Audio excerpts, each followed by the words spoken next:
Hi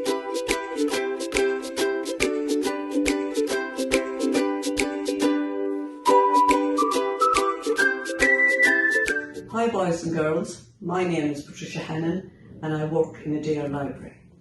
The story I'm going to read for you today is called Little Red Riding Hood.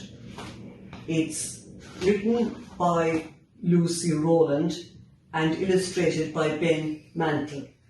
The publishers are MacMillan, UK.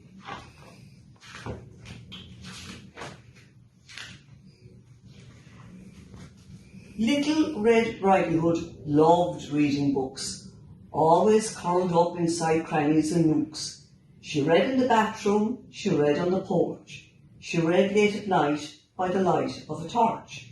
Flicking through pages, her little head bowed, dreaming up stories and laughing out loud. But one day her mother said, "What a to-do!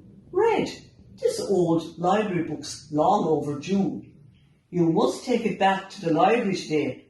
But listen, I've something important to say. Don't ever stray from the path in the wood." "Yes, Mum," said Red, as she pulled up her hood. As Red skipped along, it was lovely and sunny, but suddenly Red felt a little bit funny. A wolf jumped in front of her. Gruffly he said, "Where are you taking that book, Little Red?" "The library," she answered, "to hand it back in." "Oh," said the wolf, as he started to grin.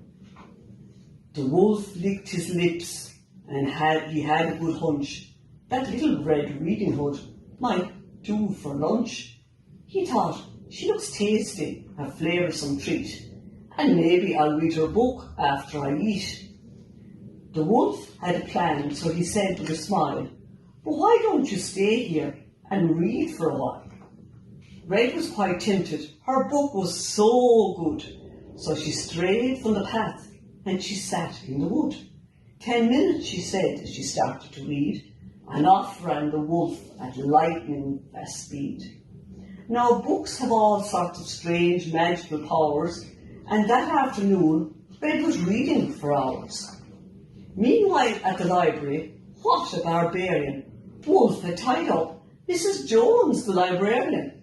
He put on her glasses, her colourful smock, and he said to himself, "Red is in for a shock."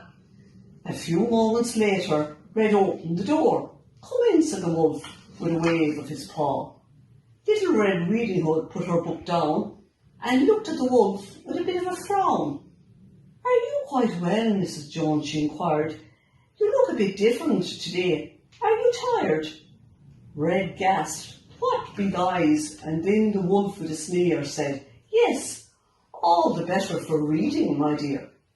Red said, "Your ears are hairy as well." "And what," asked young Red, "is that terrible smell?" The wolf ripped his smock off and sprang from his seat. "Enough," cried the wolf. "Now I'm ready to eat." "You can't eat her up," the librarian blubbered, and with a loud heave she flew out of the cupboard.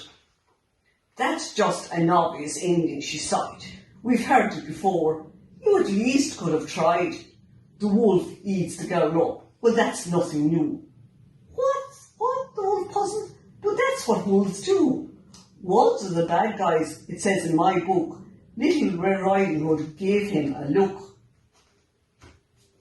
She sat by the wolf and, despite her unease, said, "Stories can't end any way that you please."